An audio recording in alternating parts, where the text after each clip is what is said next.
The 1975 film, directed by Milos Forman, One Flew Over the Cuckoo's Nest, perfectly embodies what it means to be a social problem film.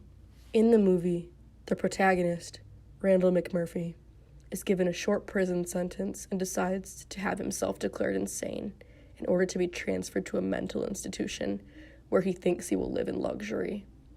His experience in the institution is almost the exact opposite of what he initially expects. He makes real friendships there and has a problem with the way that the people are being treated, and always collides with Nurse Ratched, the major antagonist of the storyline. The main social complaint that this movie discusses is society's treatment against the individual, and more specifically has a lot to say about the mistreatment of people with mental disabilities because they do not fit into typical societal standards. With social problem films, and this one in particular, the emotions that the audience feels is what makes them understand the theme, and hopefully eventually act on it to produce change. Filmmakers hope that we as audience members will feel enough emotion about the injustices in the movie that also exist in our own reality that we will go out and make a change. According to an Introduction to Film Genres by Lester Friedman, David Desser, Sarah Kozloff, Martha Nachemson, and Stephen Prince, social problem films blend two narrative modes. One, realism, to prove that the story and problem are authentic. And two, melodrama, to move the viewer to pity, outrage, and perhaps action. The realism in this movie is embedded into the mise-en-scène of the movie. Characters can be seen wearing clothing that is very simple, but normal for the time period. The simple costuming, along with the minimal makeup that characters have on, is important to the story because these characters represent real people in the world who are facing these same issues.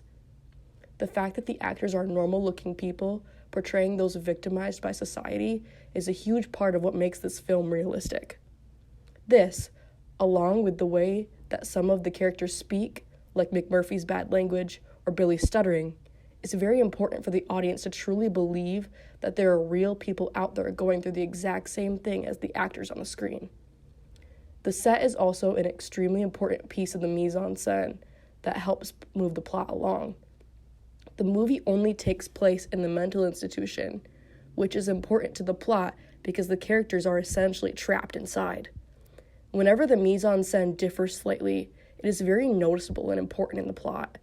When McMurphy takes everyone fishing, the set changes for once, and the characters most definitely react to their change in environment.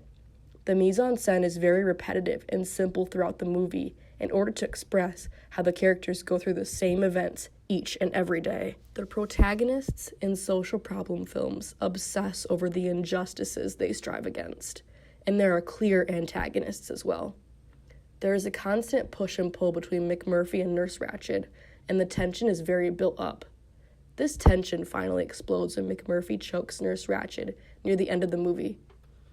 These kinds of films reject the typical feel-good ending, but they want the audience to leave with a feeling of hope.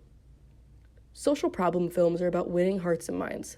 When a social problem film succeeds in sending its audience out of the theater thinking, I want to be part of the solution, it has done its job.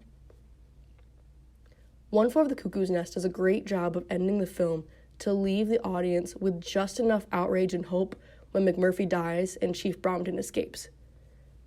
They mention the clear divide between the inside world of the institution and the outside world when they mention that, from the beginning, the idea of an open society is contrasted with the closed and fenced-off ward where the patients reside.